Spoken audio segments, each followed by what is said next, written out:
There are nights when sleep feels far away, not because the mind is loud, not because thoughts are racing, but because something inside you still feels unfinished, as if the day hasn't landed yet, as if you haven't arrived. If that feeling is here tonight, you don't need to push it away. You are not doing anything wrong. Many of us grow tired not from what we do, but from the feeling that we are always on the way to somewhere else. A better version, a calmer state, a future moment where everything finally settles. The mind keeps leaning forward, even when the body is ready to rest. Tonight, you don't need to arrive anywhere. You don't need closure. You don't need resolution. You don't need to finish the day before you sleep. In Buddhism, there is a gentle understanding. Rest does not come when everything is complete. It comes when we stop demanding completion. So, as you listen now, let the words wash over you without trying to follow them. You don't need to stay awake for these stories. They are here to keep you company while the sense of almost there slowly loosens its grip. Notice the body, how it already knows how to lie down, how the breath already knows how to move. Nothing needs to be achieved for sleep to arrive.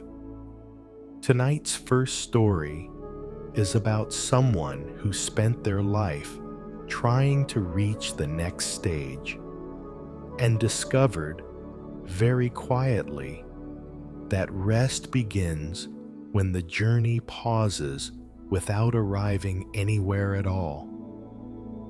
Let the eyes soften. Let the jaw loosen. And when you're ready, without effort, we begin Story 1. The man who was always almost there. There was a man named Elias who always felt close. Close to understanding. Close to peace. Close to being finished. Never far, but never there. Elias lived with a quiet sense that something was still pending. When he completed a task, his mind moved to the next. When he solved a problem, another appeared. Even moments of rest felt temporary, as if they were pauses between movements. People often said, "You're doing well." Elias agreed, and still, he felt unsettled. At night, when he lay down, his body relaxed, but his mind leaned forward. Tomorrow will be clearer. Soon I'll feel settled. After this, I can rest. These thoughts were gentle, encouraging, and exhausting. One evening, after a day that had gone smoothly, Elias noticed how tired he felt. Not from effort, from continuation. The sense that life never quite landed. He sat at the edge of his bed and felt something unusual.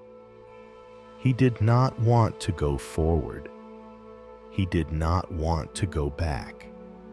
He simply wanted to stop moving. That night, Elias dreamed he was walking toward a distant horizon. No matter how far he walked, it remained the same distance away. He was not distressed, just endlessly walking, He woke with his heart calm and his body heavy. The dream stayed with him, not as a message, but as a mirror. As you listen now, you don't need to understand this story. Let it unfold slowly. In the next part of this story, Elias will encounter a moment where the path disappears entirely, and learn what happens when there is nowhere left to go. For now, let the breath be natural. Let the body rest without moving forward. In the days after the dream, Elias noticed how often his body moved ahead of him. Not physically, internally. While walking, his attention stepped forward. While listening, his mind reached the end of the conversation. Even while resting, something leaned toward what came next. This had always been normal to him. Now, it felt visible. One afternoon, Elias took a long walk without choosing a destination. He followed a familiar path that led away from the center of town and into quieter ground. The path narrowed, trees closed in gently. Eventually, the trail ended, not at a viewpoint, not at a landmark. It simply stopped. Elias stood there, unsure what to do next. Normally, this would have frustrated him. A path should lead somewhere. But instead, he felt a strange relief. There was no forward direction, no next step, just standing. At first, his face searched for alternatives. Turn back, find another route, continue somehow. Then he noticed the effort, the subtle tension of needing movement. He let his shoulders drop. The forest did not respond. It did not guide him. It did not open another way. It remained. And for the first time, Elias allowed himself to remain as well. He sat down where the path ended. No view, no achievement, just ground beneath him. Breathing happened, not as a practice, not as a method, just as something the body did when not interrupted. Minutes passed, or maybe longer. Elias did not track time. He noticed how unfamiliar it felt to not be heading somewhere. At first, this felt like stagnation. Then, it felt like rest. A deeper tiredness surfaced, not fatigue, completion. The sense that nothing else needed to be done in order for this moment to exist. A thought arose softly. What if I never arrive? The thought did not frighten him. It felt honest. He did not answer it. He let it dissolve without replacement. When Elias eventually stood, he walked back the same way. The return did not feel like retreat. It felt neutral.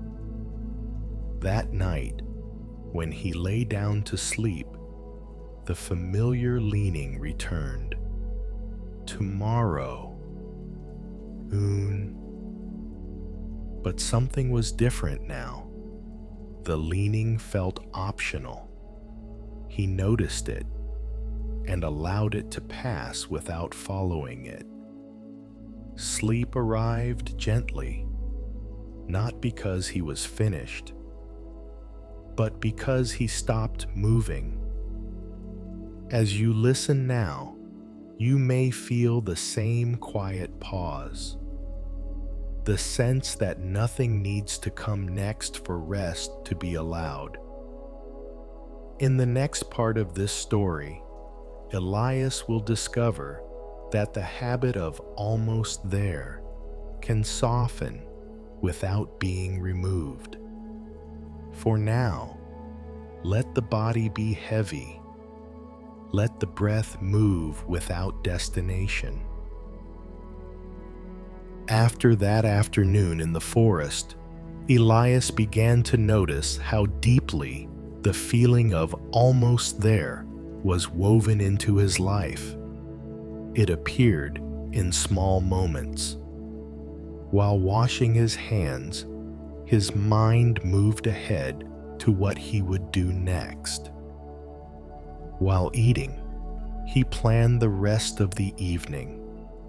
Even while resting, there was a subtle sense that rest was temporary, as if it were a bridge to something else.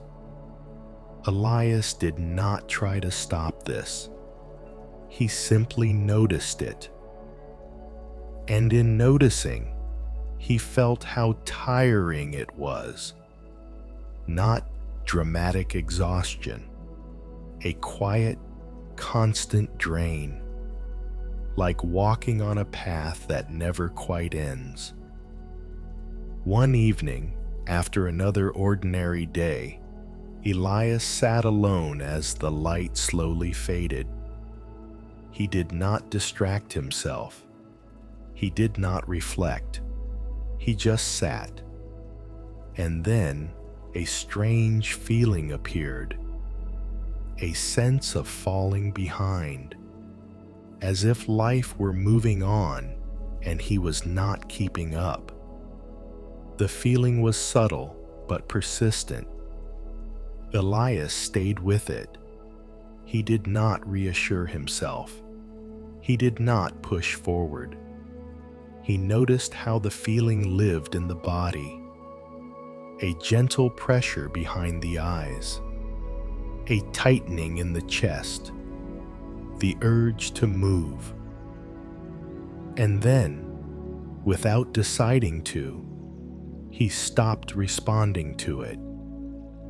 The sensation rose, hovered, and then slowly softened.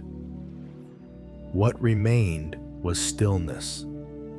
Not silence, stillness, the kind that does not wait for anything. Elias felt a deep heaviness move through his limbs. His breathing slowed on its own. He realized something quietly. The sense of almost there had never been about the future.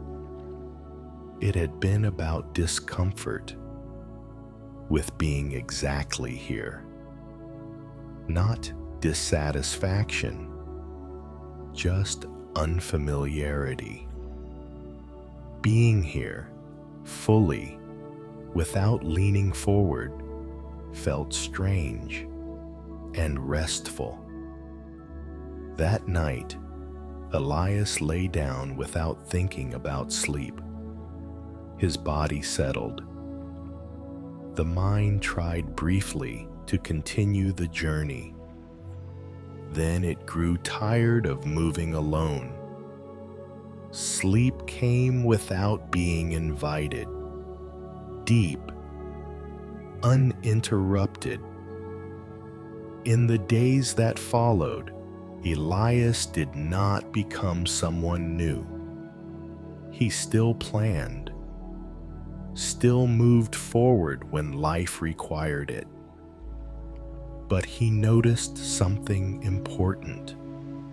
He no longer carried the sense of needing to arrive into every moment. Sometimes he caught himself leaning forward, and sometimes he let it go. both were fine.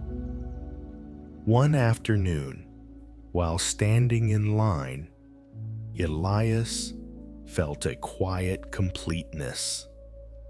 Nothing special was happening, and nothing needed to. This surprised him. He had always believed that satisfaction came later. Now, it appeared without explanation. As you listen now, you may feel your own body settling in a similar way, not arriving, not finishing, just resting where you are.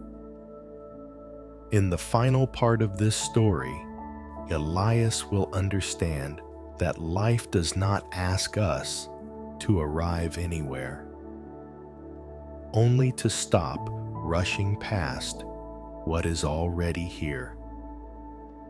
For now, let the breath be natural. Let the body sink. One morning, Elias woke before the light. There was no reason. No thought had called him up. His eyes opened, and he lay still. Normally, this was where the familiar movement began. Planning, orienting, stepping into the day. But this time, nothing moved forward. He noticed the quiet, not the silence of absence, but the quiet of arrival. The room did not point anywhere. The morning did not ask anything of him. Elias stayed where he was, breathing, feeling the weight of the bed supporting his body without effort. For the first time, he did not feel behind. He did not feel early. He simply felt here. As the light slowly entered the room, Elias realized something gently. He had been living as if life were always about to begin, as if rest belonged to a future moment when everything finally lined up. But life had been happening the whole time, quietly, ordinarily, without waiting for him to arrive. That day, Elias moved through his routine with less urgency. He still completed tasks, still made plans, but the background pressure was gone. The feeling that everything was on its way to something else had loosened. When moments ended, they ended. When pauses appeared, they were allowed. That evening, Elias returned to the place where the path had ended. The forest was the same. The ground unchanged.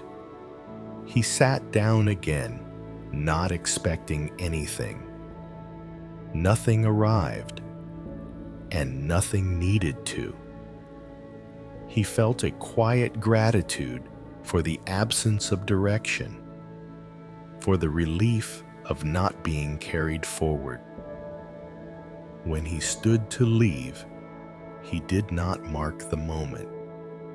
There was nothing to remember. That night, sleep came easily, not because the day was complete, but because he no longer needed it to be. Story 1 ends here, not with arrival, but with stopping. As you rest now, you do not need to arrive anywhere. You do not need to finish the day. You are allowed to pause without moving forward. In the next story, we will meet someone who learned that even trying to be ready can be exhausting, and discovered the deep relief of letting life arrive before they do. For now, let the body grow heavy. Let the breath move without destination. Rest is already here. The woman who was always ready. There was a woman named Nora who lived as if something was about to happen. Not something bad, not something urgent, just something. Nora liked to be prepared. She checked details, thought ahead, kept her schedule flexible. People described her as capable. If plans changed, she adapted. If something unexpected came up, she handled it. From the outside, this looked like ease. Inside, there was tension, a quiet readiness that never fully relaxed. Even on calm days, Nora's body stayed alert. Her shoulders lifted slightly. Her breath remained shallow, as if she were waiting for a cue. At night, when Nora lay down to sleep, her mind did not replay the past. It scanned the future. What if something comes up? What if I need to respond? What if I'm not ready? These thoughts were not anxious. They were practical and exhausting. Nora did not notice how tired she was. Readiness felt normal. Being prepared felt responsible. One evening, after a day that had required nothing of her, Nora noticed something strange. She felt worn, not bored, not stressed, just drained.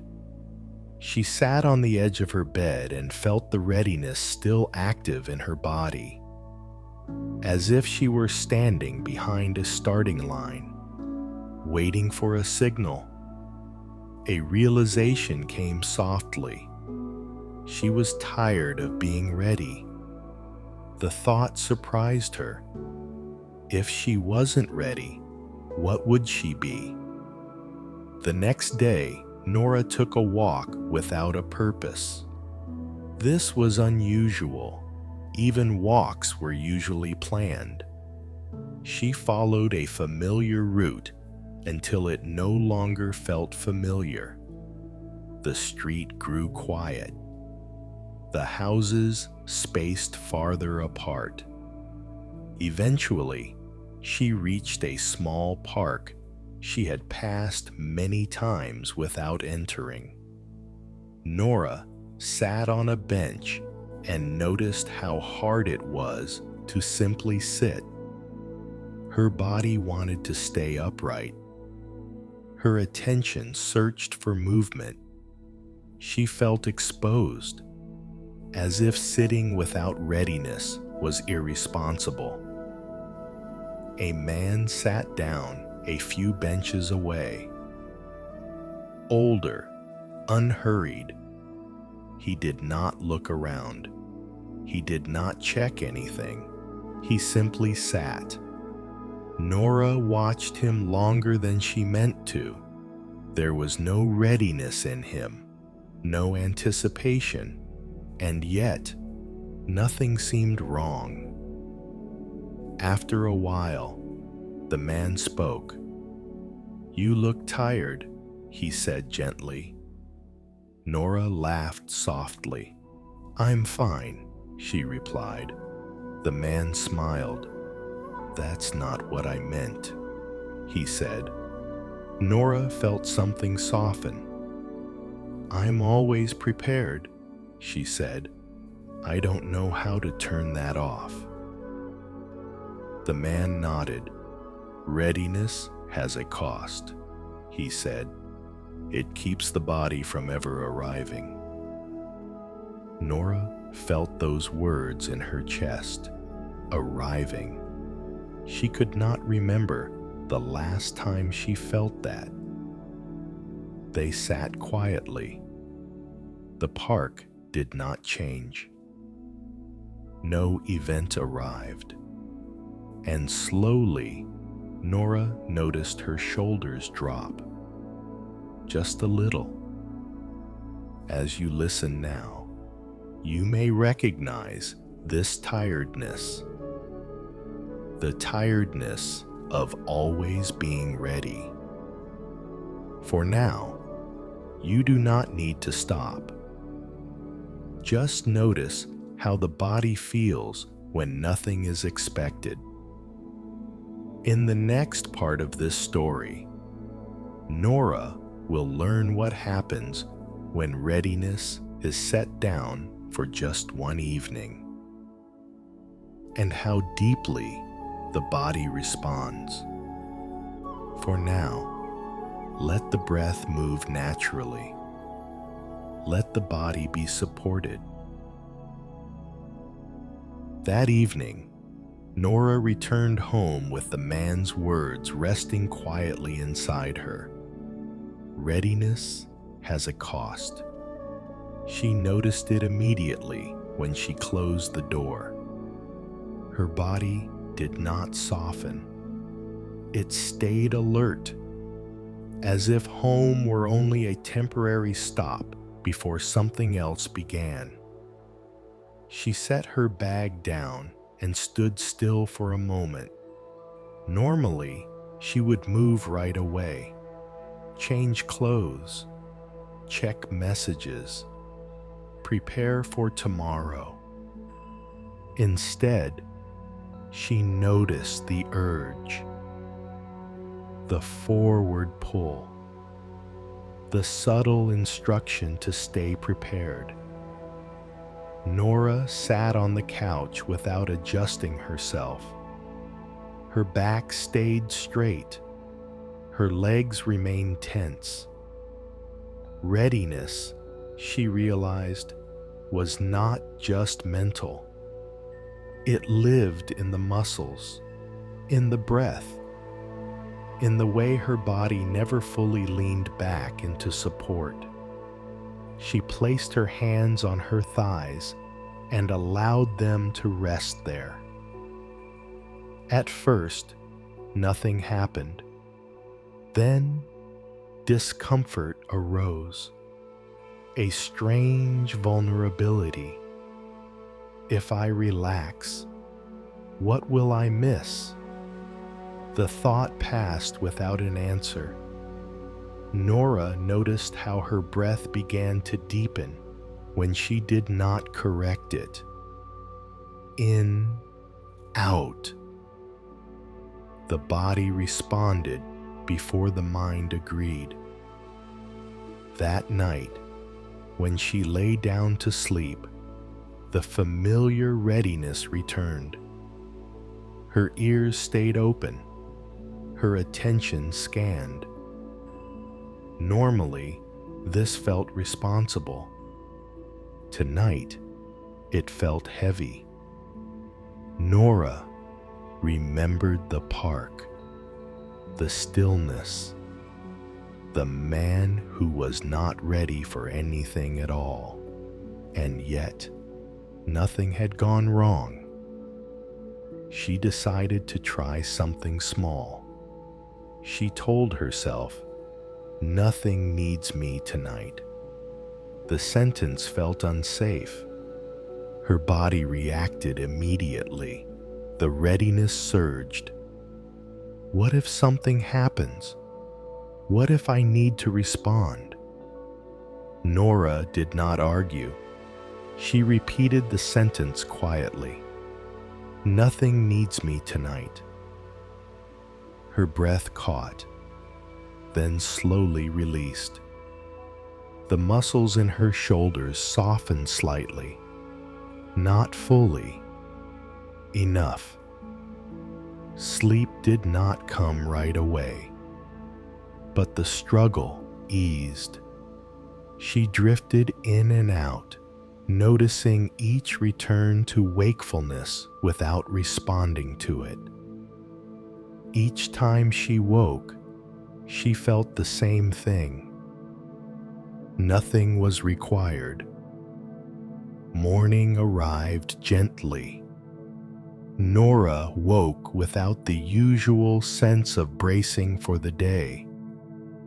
She noticed the difference immediately.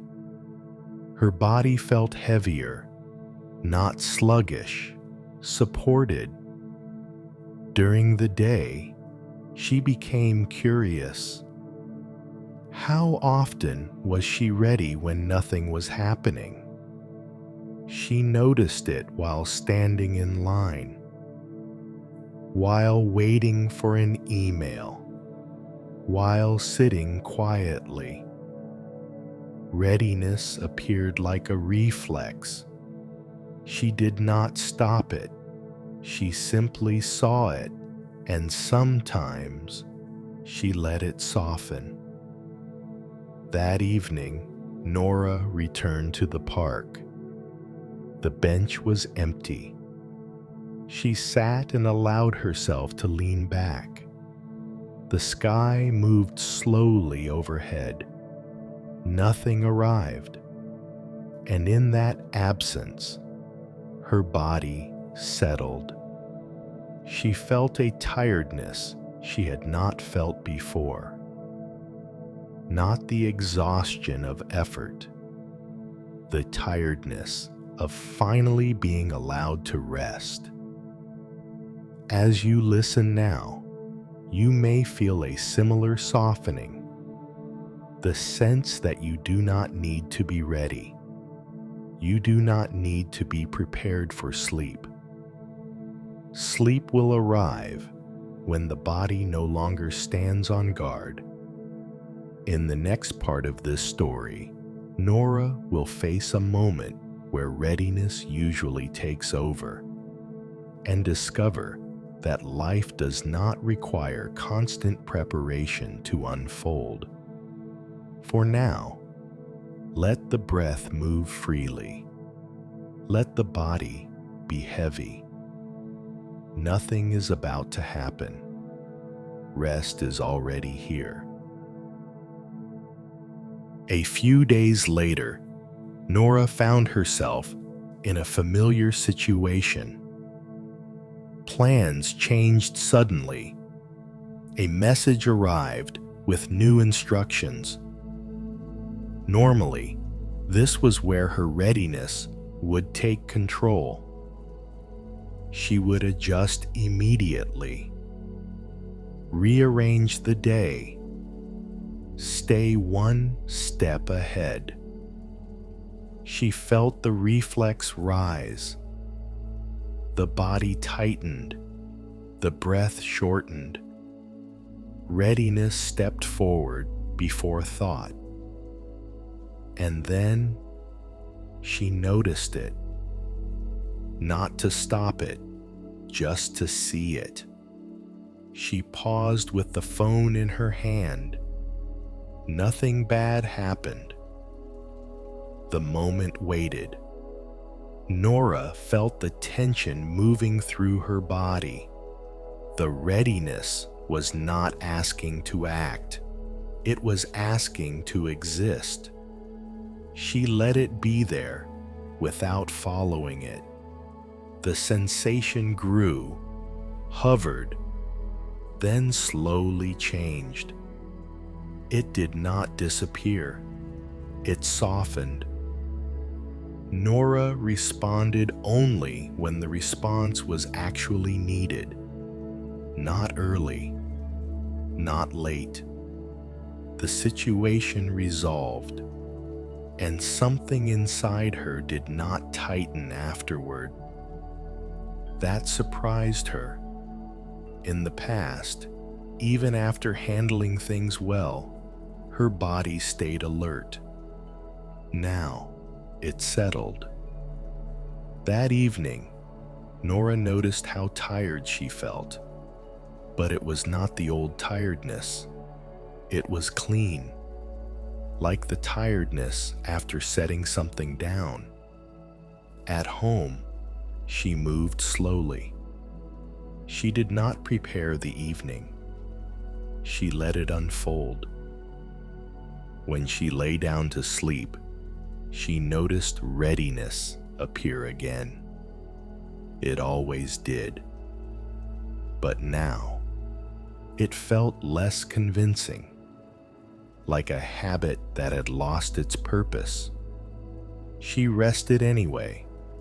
Sleep came gently. She woke briefly in the night and noticed the quiet. No scanning, no listening, just the sound of breathing. In the days that followed, Nora practiced nothing. She did not train herself to be unready.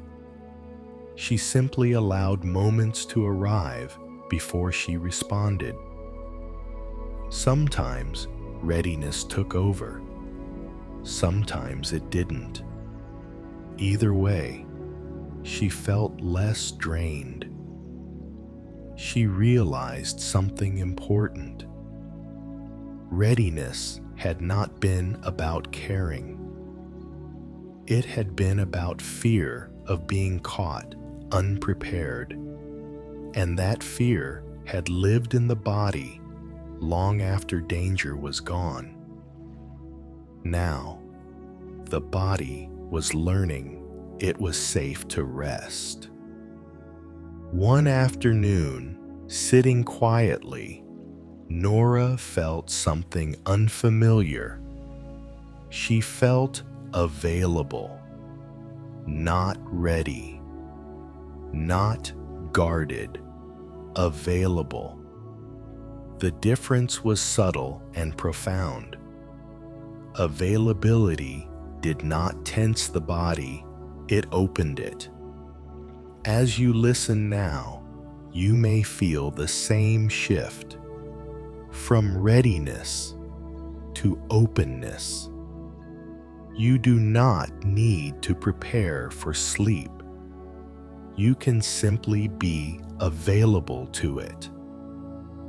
In the final part of this story, Nora will understand that being ready is not a requirement for life to meet her, and that deep rest begins when readiness is no longer carried into the night. For now, let the body rest. Let the breath come and go without guarding. Over time, Nora stopped noticing readiness as a problem. It no longer felt like something to fix.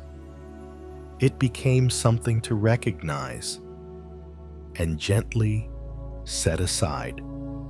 Some mornings, she still woke with the familiar alertness, the body ready, the mind prepared.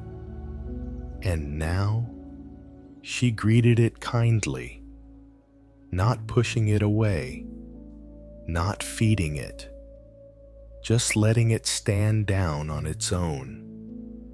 She noticed how readiness often arrived before anything was asked, like a door opened before someone knocked, and she learned slowly to close that door without fear. Life did not punish her for being less prepared. Conversations still happened. Plans still changed. Unexpected moments still arrived. And she met them when they arrived, not before. Evenings became softer. When Nora returned home, she no longer carried the posture of readiness into the night. She allowed herself to lean back, to let the body be held by the chair, by the bed, by the quiet. At night, when she lay down to sleep, the sense of just in case sometimes appeared, What if something happens? And now, that thought felt distant, not alarming, just old. She let it pass without responding. Sleep came easily, and when it didn't, rest was still present. Because rest no longer depended on being prepared. One evening, weeks later, Nora found herself back at the small park. The bench was empty again. She sat and watched the sky change colors slowly. She noticed how different her body felt now. Not collapsed, not guarded, at ease. The man was not there, and she did not look for him. There was nothing to ask, nothing to confirm. She understood something quietly. Readiness had once helped her. It had protected her, but it no longer needed to stay awake when the danger was gone. Letting go of readiness did not make her careless. It made her present. Story 2 ends here. Not with readiness eliminated, but with readiness returned to its rightful place. Useful when needed, absent when not. As you rest now, you do not need to be ready for sleep. You do not need to prepare for rest. The body already knows how to lie down. The breath already knows how to slow. If thoughts appear, let them come. If nothing appears, let that be enough. In the next story, we will meet someone who discovered that even holding on can become exhausting, and found deep relief in allowing life to pass through without gripping it. For now, let the body grow heavy. Let the night take over the watch. You are safe to rest. The man who held on too tightly. There was a man named Samuel who held on. He did not cling visibly. He did not grasp desperately. From the outside, he seemed calm, steady, reliable. But inside, Samuel was always holding opinions, holding memories, holding moments a little longer than they needed to stay. When something felt good, he tried to keep it. When something felt uncertain, he tightened around it. Even pain. He held on to pain. Not because he wanted to suffer, but because letting go felt like losing control. Samuel believed that if he loosened his grip, things might fall apart. Moments might disappear before he understood them. People might drift away without explanation. So he held, not aggressively, carefully. This holding showed up everywhere. In conversations, he replayed what was said long after it ended. In relationships, he remembered small shifts in tone and stored them. At night, when Samuel lay down to sleep, his body rested, but his hands often clenched slightly, as if still gripping something unseen. Sleep came lightly, easily interrupted, not by noise, but by remembering. One evening, after a day that felt full, but heavy, Samuel noticed how tired he was, not from effort, from holding. He sat alone and felt the tension in his forearms, his jaw, his chest. It surprised him.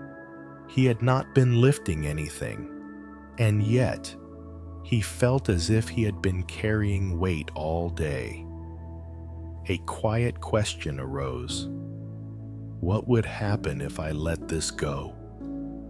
The question frightened him, not because he imagined disaster, but because he did not know what this was. What exactly was he holding?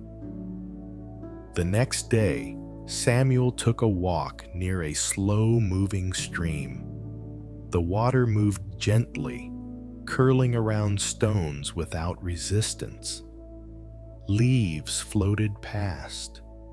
Some caught briefly on the edge of a rock, then continued. Samuel stopped and watched. He noticed how the water did not try to keep anything. It did not remember the leaf that passed. It did not hesitate when another arrived. And yet, the stream remained present, whole. A thought came quietly. What if holding on is not what keeps things together? The thought felt unfamiliar. Samuel sat on a low stone and listened to the water. At first, his mind tried to make sense of it, to turn the moment into understanding. Then he noticed the effort, the subtle tightening that always followed thought. He let his shoulders drop, just a little. The body responded immediately. His breath deepened. His hands relaxed without instruction. Samuel realized something important. Holding was not a decision. It was a habit learned slowly over time. And like all habits, it lived in the body. As you listen now, you may feel a similar tension, the quiet effort of holding something together. For now, you do not need to release it.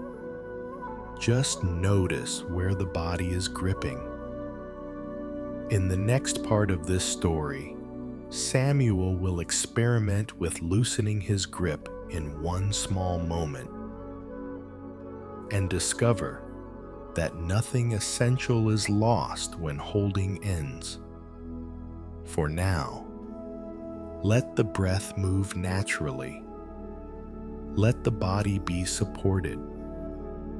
Nothing needs to be held. After that afternoon by the stream, Samuel became aware of how often his body was holding on, not just in obvious moments, in small ones.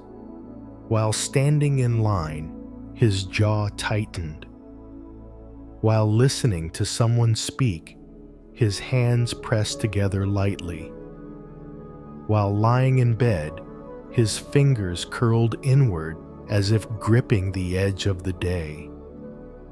He had never noticed this before. Holding felt natural, necessary. Now, it felt tiring. One evening, after a long but uneventful day, Samuel sat alone in the quiet of his room. Nothing needed attention. Nothing was unfinished. And yet, his body remained tense. He remembered the stream, the way water moved without keeping anything. Samuel decided to try something small. He did not let go of his thoughts. He did not clear his mind. He simply opened his hands. They had been clenched slightly without his knowing. As his fingers loosened, he felt an unexpected wave move through his arms. Warmth, then heaviness. His breath changed without effort. He noticed how deeply holding lived in the body, not as emotion, as contraction. Samuel stayed seated as the sensations moved. A memory appeared, something old, unimportant. Normally, he would follow it, hold it, examine it. Tonight, he let it pass without tightening. The memory faded. Nothing replaced it. He felt a quiet relief spread through his chest. Not happiness, space. That night, when Samuel lay down to sleep, he noticed the familiar gripping return, the body preparing to hold the night. He remembered his hands. He let them rest open on the bed. At first, this felt unsafe, as if something might slip away, but nothing did. His breath slowed, his shoulders softened. Sleep came in pieces. He woke briefly, noticed his hands still open, and returned to sleep without effort. The next morning, Samuel woke feeling different, not energized, unburdened. During the day, he practiced noticing. When he felt himself holding a thought, he noticed the body. When he felt himself gripping a feeling, he noticed his hands. Sometimes the grip released. Sometimes it didn't. Both were fine. He was not practicing letting go. He was practicing seeing. One afternoon, Samuel had a conversation that usually lingered with him. Words were said that felt unfinished. Normally, he would replay them, carry them. This time, he noticed the tension arise, the familiar urge to hold. He took a slow breath and let his hands relax. The urge softened. The conversation ended and stayed ended. That evening, Samuel returned to the stream. The water moved as it always had, unconcerned. He sat and watched. A leaf floated by, caught briefly on a stone, then released. Samuel smiled softly. He realized something gently. Letting go was not something he had to do. It was something the body remembered how to do when allowed. As you listen now, you may feel your own body softening, hands relaxing, jaw easing. You do not need to let go of everything. Just notice where you are holding. In the next part of this story, Samuel will discover that holding on is often an attempt to protect what is already safe, and that deep rest arrives when trust replaces grip. For now, let the body rest. Let the hands be open. Nothing needs to be held through the night. As the days passed, Samuel noticed something unexpected. The more he allowed his grip to soften, the more clearly he felt what he had been protecting himself from. It was not danger. It was uncertainty. Holding, he realized, had always been his way of creating certainty. If he held a thought, it would not disappear. If he held a feeling, it would not surprise him. If he held a moment, it would not end too soon. Letting go felt like stepping into open space without knowing what would come next. One evening, Samuel experienced this directly. He received a message that stirred something old. Not conflict, not urgency, just emotion. A familiar tightening arose. His chest contracted, his hands pressed together. Normally, this was where he would retreat inward. Hold the feeling, analyze it, contain it. This time, he paused. He noticed the body first, the grip in his forearms, the pressure behind his eyes, and very gently, he let his shoulders drop. The emotion did not disappear. It moved, it spread, then softened. Samuel stayed present as it passed through him. No story formed, no conclusion was needed. The moment ended without being carried forward. He felt tired afterward, but it was not depletion. It was release.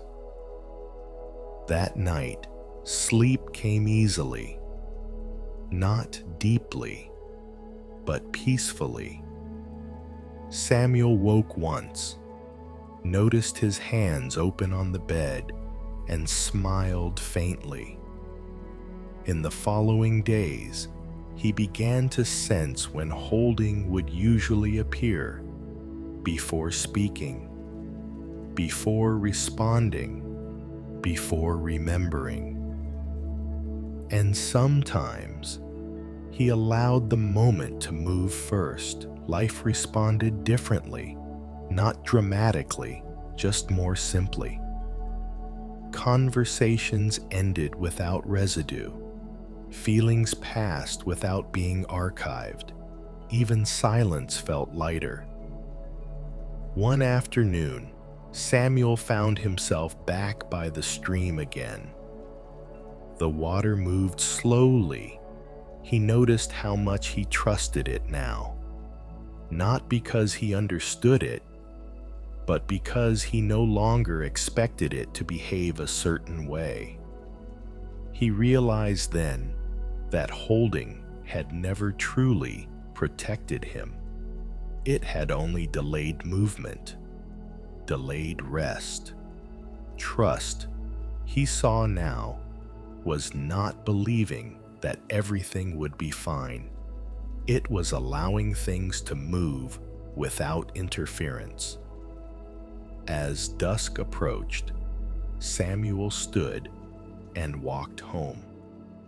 He did not try to remember the feeling. He did not try to keep it. That was the difference. As you listen now, you may feel something similar. A sense that you do not need to hold this moment for it to be safe. You do not need to grip sleep for it to arrive. In the final part of this story, Samuel will discover that letting go is not a single act, but a quiet permission given again and again, until holding no longer feels necessary. For now, let the body be heavy. let the hands remain open. The night can carry what you no longer need to hold. Samuel did not stop holding all at once. That was never the point. Some days, the old habit returned. He felt his jaw tighten, his hands close, his chest draw inward. And now, he noticed it without judgment. Holding was no longer a failure. It was simply a signal, a reminder that something inside him felt unsure. And when that happened, Samuel did not force release. He allowed time. Often, the grip softened on its own, not because he told it to, but because it no longer felt necessary. He noticed how much energy holding had consumed, how many nights his body had stayed half awake, guarding moments that were already gone. Now, evenings felt different. When Samuel returned home, he did not replay the day. He let it fall away with his shoes at the door. At night, lying in bed, his hands rested open. Not deliberately, naturally. Sleep arrived more deeply, and when it didn't, rest was still present, because he was no longer holding the night together. One afternoon, Samuel sat again by the stream. The water was higher now, moving faster. He noticed how little this concerned him. The stream did not need to be held steady. It moved as it needed to, and it was still a stream. Samuel smiled softly. He understood something gently. Letting go was not losing something. It was discovering that nothing essential had ever required holding. Life did not fall apart when he loosened his grip. It flowed. Story 3 ends here. Not with holding erased, but with trust restored. As you rest now, you do not need to keep this moment. You do not need to remember it. You do not need to hold sleep for it to come. Let the hands stay open. Let the breath move freely. The night can carry what you release. In the next story, we will move even deeper into the tiredness that comes from always trying to understand, and the deep rest that arrives when understanding is no longer required. For now, let everything soften. You are safe to rest.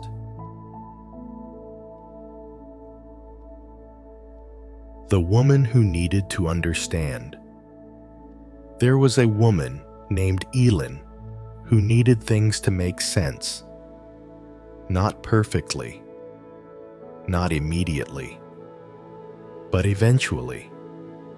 If something happened, she wanted to understand why. If someone acted strangely, she searched for the reason. If she felt something unexpected, she tried to name it. Understanding felt like safety. When things were understood, they felt manageable. Elin was thoughtful. People came to her when they wanted clarity. She listened carefully, asked good questions, reflected deeply. Inside, she was tired, not from thinking quickly, but from never allowing questions to remain unanswered. Even at night, when Elin lay down to sleep, her mind stayed active, not racing, organizing. What did that conversation mean? Why did that feeling linger? What am I missing? These questions were quiet, persistent. Sleep came, but it was thin, often interrupted by thoughts still working. One evening, after a day filled with ordinary events, Elin noticed how heavy her head felt. Not a headache, a weight. She realized she had been trying to understand everything, even rest. She sat by the window and let the day fade without analyzing it. At first, this felt uncomfortable.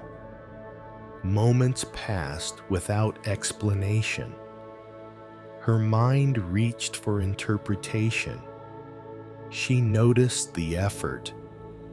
Understanding, she realized, was not just mental. It was a form of holding, a grip around experience. That night, Elin dreamed she was in a large library. Shelves stretched endlessly in every direction. Each book explained something. Events, feelings, people. She moved quickly, trying to find the right volume. But no matter which book she opened, another reference appeared. Another explanation was needed. She woke with her heart calm and her body tired. The dream stayed with her, not as a message, but as a feeling. The next day, Elin took a walk without listening to anything. No music, no voice, just footsteps and air.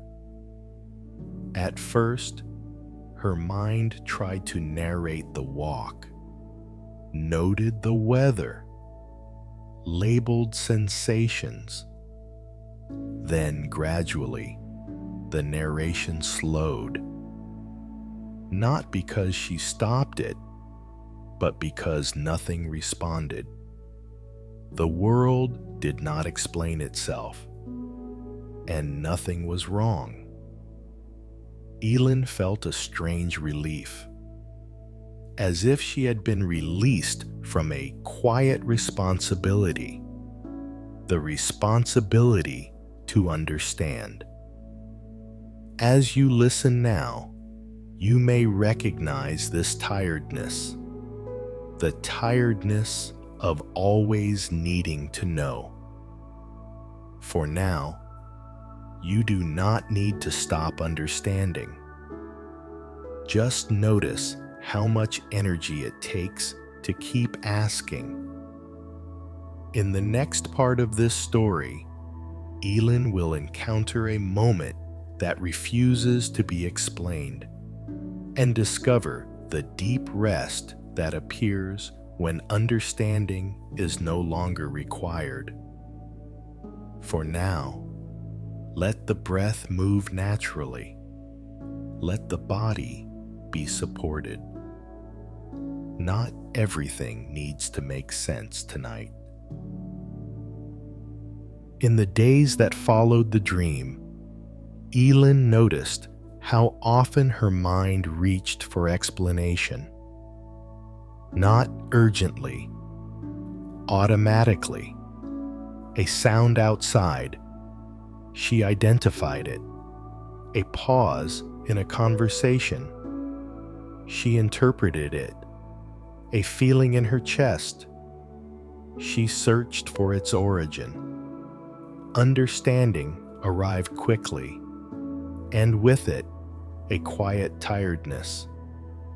Elin realized she had been living as if every experience required a label before it could pass.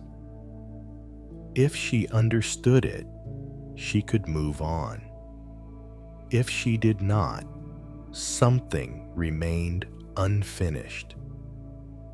One afternoon, while walking through a familiar street, Elin felt a sudden wave of sadness.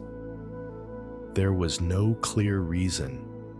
Nothing had happened.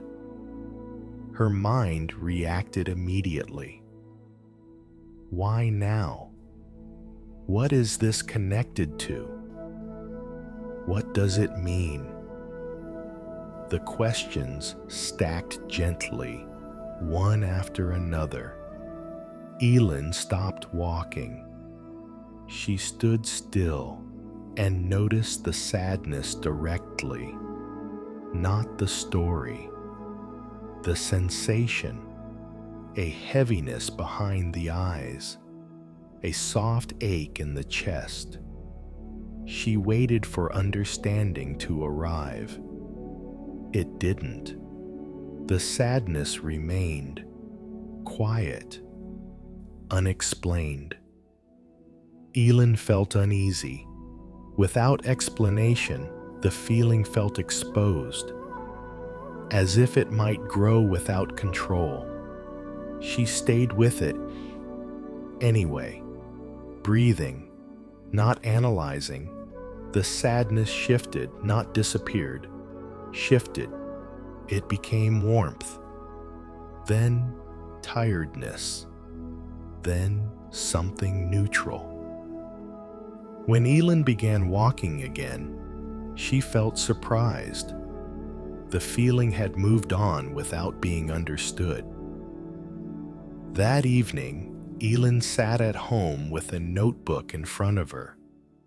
Normally, this was where she reflected, made sense of the day. She opened the notebook, then closed it. She noticed the urge to write, to clarify, to conclude, and she set the notebook aside. At first, her mind resisted. This is unfinished. You'll forget something important. Elin noticed the tension in her shoulders as these thoughts appeared. Understanding, she realized, kept the body slightly tight, always ready to grasp. She leaned back in her chair and allowed the day to remain unprocessed. Minutes passed.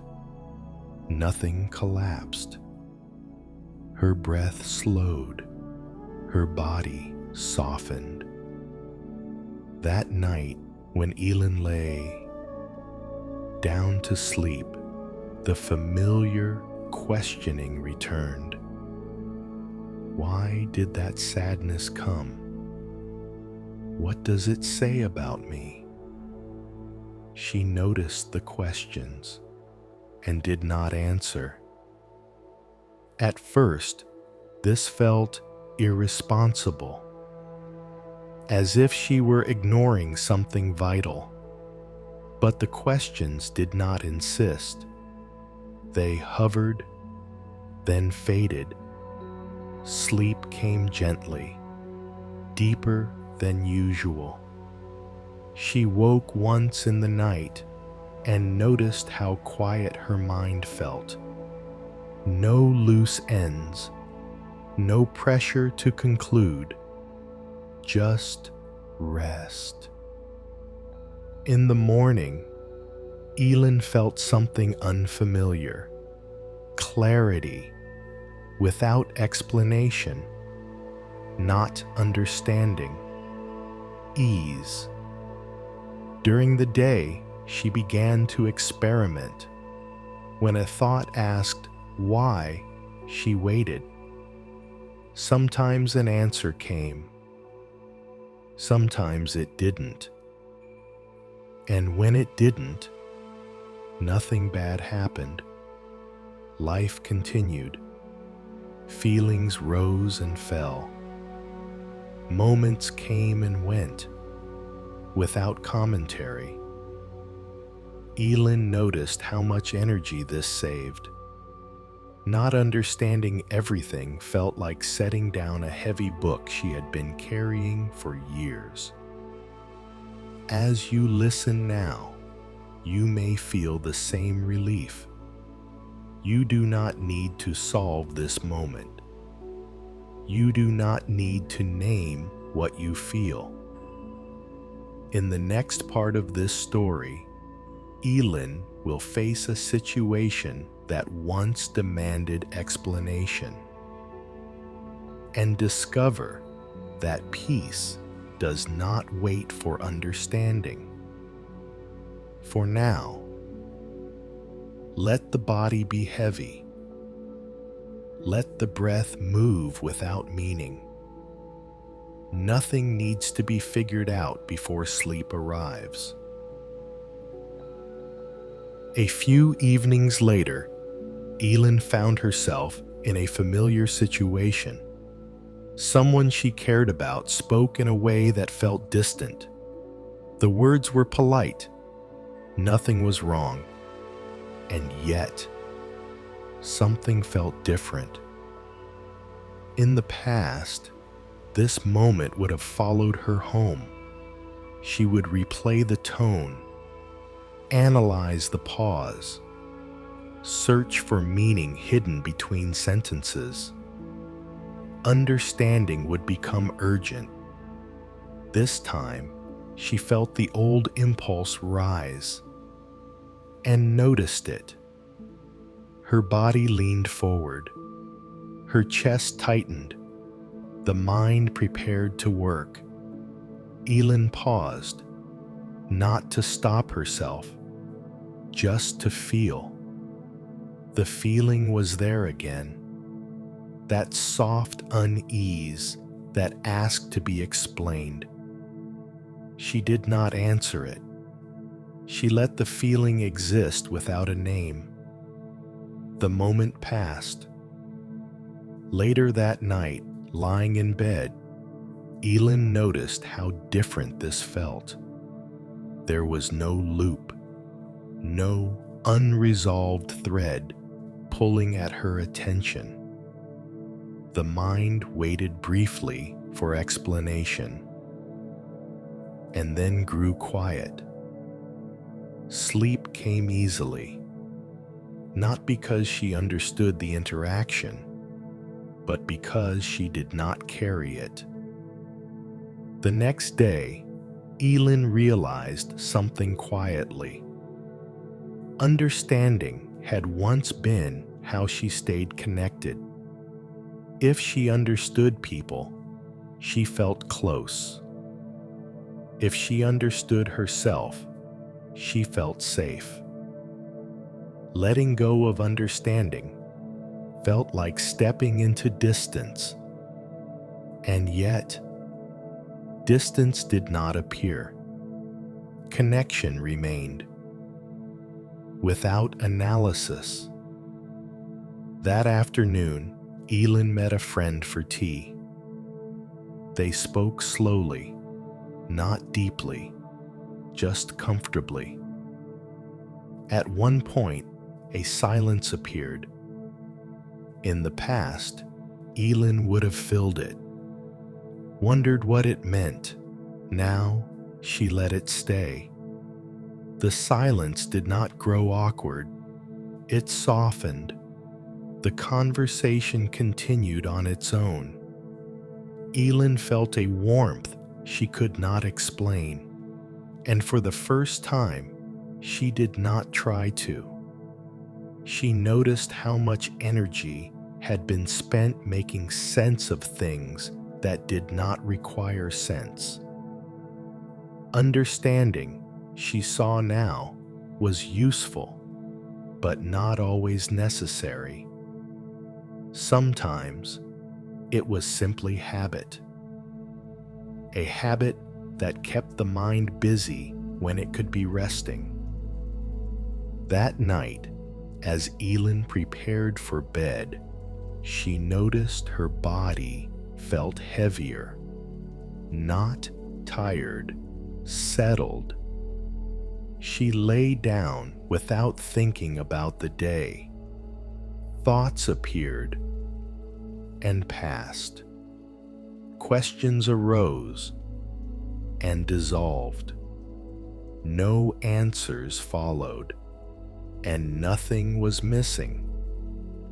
In Buddhism, there is a gentle insight. Not knowing is not confusion. It is space.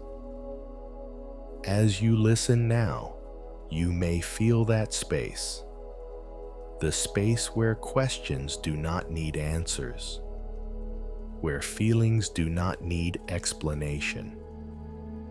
In the final part of this story, Elin will realize that understanding is not something she needs to abandon, only something she does not need to carry into rest. For now, let the breath move. Let the body be supported. You do not need to understand this moment. It is already complete. Elin did not lose her ability to understand. That was not what changed. She still noticed patterns, still asked thoughtful questions, still reflected when reflection was useful. But something essential was no longer there. The pressure, the quiet demand that every experience must make sense. When confusion appeared now, she did not rush to resolve it. She allowed it to breathe, and in that breathing, confusion softened. Evenings became gentler. When Elin returned home, she did not carry the day into the night. She allowed moments to end where they were. At night, lying in bed, questions sometimes arose. Why did that happen? What does it mean? And now, those questions felt optional. She let them pass without answering. Sleep came easily, and when it didn't, rest was still present, because rest no longer waited for understanding. One afternoon, Elin returned to the place where she had once stood with unexplained sadness. The street looked the same. Nothing special marked the moment. She stood there briefly, feeling the air move around her. No explanation arrived, and she did not look for one. She felt a quiet gratitude for the simplicity, for the relief of not having to know. In Buddhism, this is sometimes pointed to with great gentleness. Wisdom does not come from understanding everything, but from knowing when understanding can rest. Elin walked away without marking the moment. There was nothing to conclude. Story 4 ends here. Not with knowledge gained, but with effort released. As you rest now, you do not need to understand this story. You do not need to remember it. You do not need to figure anything out before sleep arrives. Let the mind grow quiet. Let the body be heavy. In the final story, we will go even deeper, to the place where effort itself begins to fade, and nothing at all needs to be done. For now, Rest is enough. The one who finally stopped doing. There was a person named Rowan who was always doing something, not always visibly. Often, the doing was quiet, adjusting, improving, managing. Even when nothing needed to be done, something inside Rowan kept moving. If the body rested, the mind observed. If the mind quieted, attention adjusted. There was always a small effort underneath everything. Rowan did not think of this as effort. It felt like awareness, like responsibility, like being alive. And yet, there was a deep tiredness that never fully lifted. Not fatigue, not stress. A tiredness that lived beneath action itself. At night, when Rowan lay down, the body relaxed. But the effort continued. Watching the breath, noticing sensations, making sure nothing was missed. Rest felt conditional, as if something still needed to be done correctly. One evening, after a day that required very little, Rowan noticed the tiredness clearly. Nothing had gone wrong. Nothing needed fixing. And yet, there was weariness. A thought arose softly. What if I didn't do anything at all? Even inside. The thought felt unfamiliar, almost unsettling. Without effort, would awareness disappear? Would something important be lost? Rowan lay still and felt the body breathing, not as an object of attention, just happening. Air entered, air left. No one directing it, no one improving it. Rowan noticed sensations, warmth, weight, pressure. They did not need to be observed. They did not need to be allowed. They simply were. For a few moments, something shifted. The effort paused. Not because Rowan stopped it, but because there was nothing to apply it to. There was just experience, unmanaged, unimproved, complete. The pause felt fragile, as if effort might return at any moment. And then, a deeper realization came. Effort was not required for things to continue. Breathing continued, hearing continued, being continued, without supervision.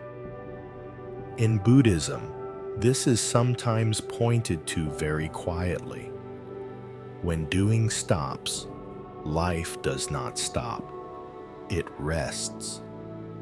Rowan did not understand this as an idea. The body recognized it. A deep heaviness spread through the limbs, not collapse, release.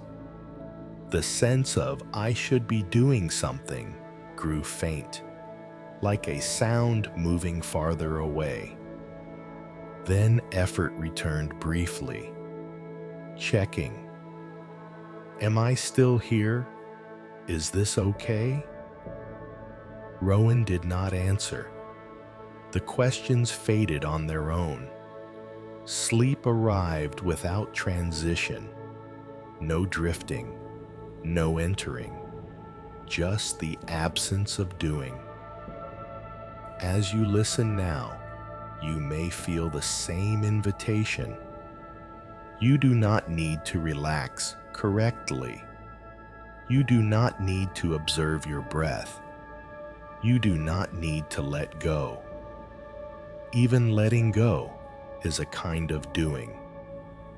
For now, see if effort can rest. Not forever, just for this moment. In the next part of this story, Rowan will discover that doing does not need to be eliminated, only allowed to stop when nothing is required. For now, let the body breathe. Let awareness be unoccupied. Nothing needs to be done for sleep to arrive. In the days that followed, Rowan did not try to return to that pause. There was no practice, no remembering. Life moved on in its ordinary way. And yet, something subtle had changed. Effort still appeared. Thought still adjusted. Attention still moved. But underneath it all, there was a quiet knowing. Doing was optional. Rowan noticed this most clearly in the smallest moments. Standing still, waiting, lying down. Moments where there was nothing to manage. Before, even these moments were filled with effort. Now, sometimes, they weren't. Rowan would be sitting and suddenly realize there was no one checking anything. Breathing happened without being noticed. Sounds arrived without being labeled. Awareness was present, but not busy. These moments did not feel special. That was what made them trustworthy. They felt ordinary, like something that had always been available but rarely allowed. At night, lying in bed, Rowan noticed how often effort returned out of habit. Watching the breath, monitoring comfort, waiting for sleep.